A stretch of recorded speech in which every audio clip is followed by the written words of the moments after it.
ধরেন আপনি হাট থেকে একজোড়া খুবই সুন্দর দেখতে একজোড়া কবুতর কিনছেন। কবুতর কেনার পরে এখন 10 দিন হইলো, 15 দিন হইলো, 1 মাস হইলো, কবুতর ডিম দেয় না। তো ডিম না দিলে তো মহা বিপদ। এখন কি করবেন? 2টা মেডিসিন দিব আমি মাত্র 3 টাকায়। তো 3 টাকায় আপনার কবুতর, যেই কবুতর ডিম পারে না সেই কবুতরও ডিম পারবে, ডিম পারা শুরু করবে।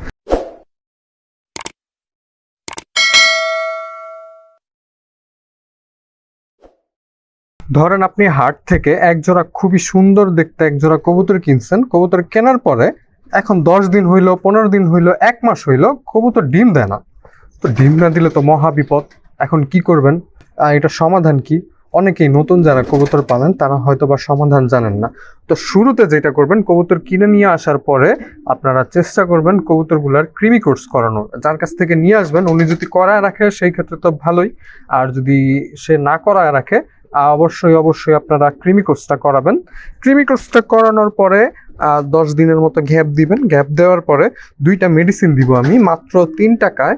3 থেকে 3.5 টাকা খরচ হবে বর্তমান বাজারে। মাত্র 3 টাকায় আপনার কবুতর, যে কবুতর ডিম পারে না সেই কবুতরও ডিম পারবে, ডিম পারা শুরু করবে।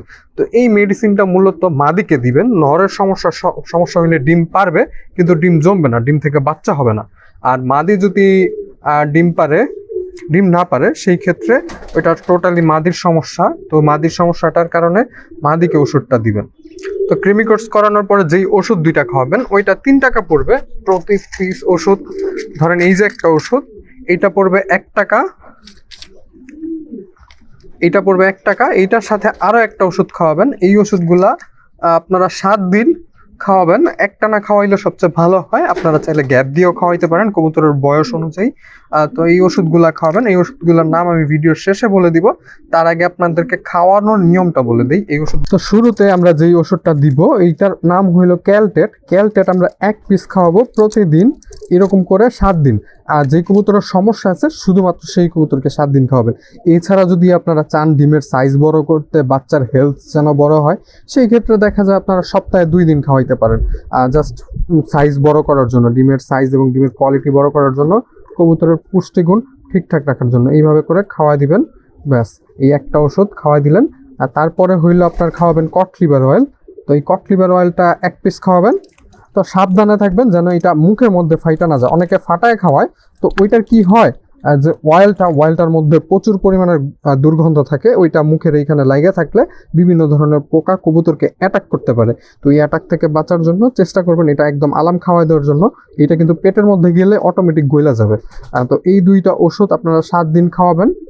তো এইভাবে ধরে খাওয়া দেওয়ার পরে আপনারা কবুতরকে ঘরের মধ্যে রাইখা দিবেন। ঘরের মধ্যে রাইখা দেওয়ার পরে 7 দিন খাওয়ানোর পরে ইনশাল্লাহ বেস্ট রেজাল্ট পাবেন। আর এই মেডিসিনগুলো চলাকালীন অবশ্যই অবশ্যই কবুতরকে আপনারা গ্রিট বেশি বেশি দিবেন। আর কবুতর যখন জোড়া দিবেন তখন খেয়াল করবেন এই ধরনের মল্ডিং যেন না হয়। মল্ডিং অবস্থায় কবুতরকে জোড়া দিবেন না। সেই ক্ষেত্রে দেখা যায় আপনাদের কবুতরের ডিম দিতে ন্যাচারালি ডিম দিতে দেরি হবে। তো মল্ডিং চলাকালীন কোন ধরনের ওষুধ কবুতরকে দিলে তাড়াতাড়ি মল্ডিং হবে, কবুতরের পাখা খুব দ্রুত বাড়বে, খুব ভালো পাখা হবে, পর কোয়ালিটি ভালো হবে, এই রিলেটেড যদি ভিডিও দেখতে চান অবশ্যই অবশ্যই কমেন্ট করবেন। আর আমাদের ফেসবুক পেজটাকে ফলো করে দিবেন। ইউটিউব থেকে যারা দেখতেছেন তারা অবশ্যই অবশ্যই আমাদের ইউটিউব চ্যানেলটাকে সাবস্ক্রাইব করে দিবেন। ভিডিও বড় হইলে ক্ষমা দৃষ্টিতে দেখবেন। আল্লাহ হাফেজ, ভালো থাকবেন, সুস্থ থাকবেন, নিজের এবং নিজের কবুতরের খেয়াল রাখবেন।